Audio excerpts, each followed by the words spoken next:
কয়েকদিন ধরে যা গরম পড়েছে, কালকে রাতে একদম ঘুমাতে পারিনি। আজকে ভোর 5টায় উঠে সমস্ত ঘরের কাজ করে নিয়েছি, কিন্তু আসল কাজটাই হয়নি, যেটা রান্না। গ্যাসের সামনে দাঁড়িয়ে দাঁড়িয়ে এবার ভাজা পোড়া হতে হবে।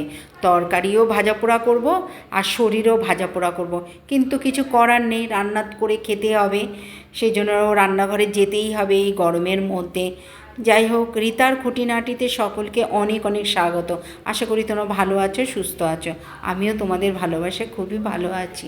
দেখো, এই গরমের মধ্যে রান্না বসিয়ে আর ঘর ঝাড় দিতে চলে এলাম। এবার রান্নাঘরে যেতে হবে। কিছুক্ষণ রান্নাঘরে করছি, আবার ঘরে এসে ফ্যানের হাওয়ায় একটুখানি ঘামটা শুকিয়ে নিচ্ছি, আবার কাজ করছি। কি অবস্থা আমার, কেন সকলের একই অবস্থা এই গরমে। এত গরম কোথা থেকে বাড়লো বুঝতে পারি না। বাবা, দিন দিন যেন গরম বেড়েই চলেছে, বেড়েই চলেছে। এই গরমে সকলের অবস্থা খারাপ। এত গরম বাড়ছে কেন বুঝতেই পারছি না। বাবারে, প্রত্যেক দিন যেন টেম্পারেচার বাড়তেই চলেছে। আমি রান্না বসিয়ে দিয়েছি, এখন একটু চা না খেলে হবে না। দেখো, এত গরম তাও যেন চায়ের নেশা যায় না। চা বসিয়ে দিয়েছি, একটু চা খাবো।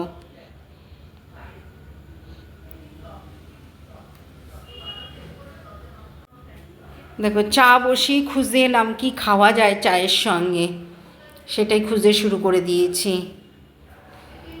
চায়ের সঙ্গে আর কি খাবো, বিস্কিট ছাড়া আর কিছু তো খাওয়ার নেই।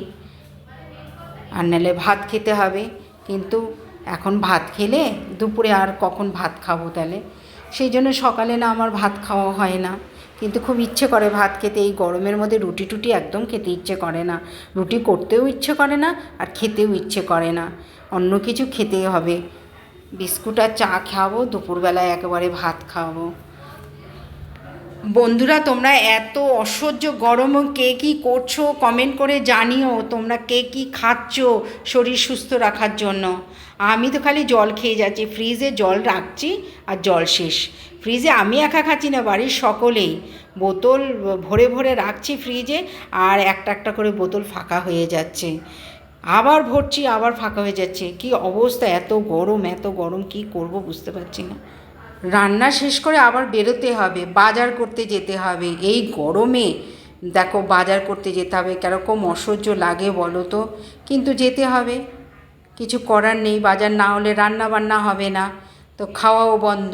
কিছু করার নেই, যেতেই হবে। এখনই বেরোবো, চাটা খেয়ে নিয়েই বেরো। ব্লগটা ভালো লাগলে লাইক কমেন্ট শেয়ার করে দিও। আবার নতুন ব্লগ নিয়ে তোমাদের কাছে আসবো। আজকের মতো আসি, টাটা।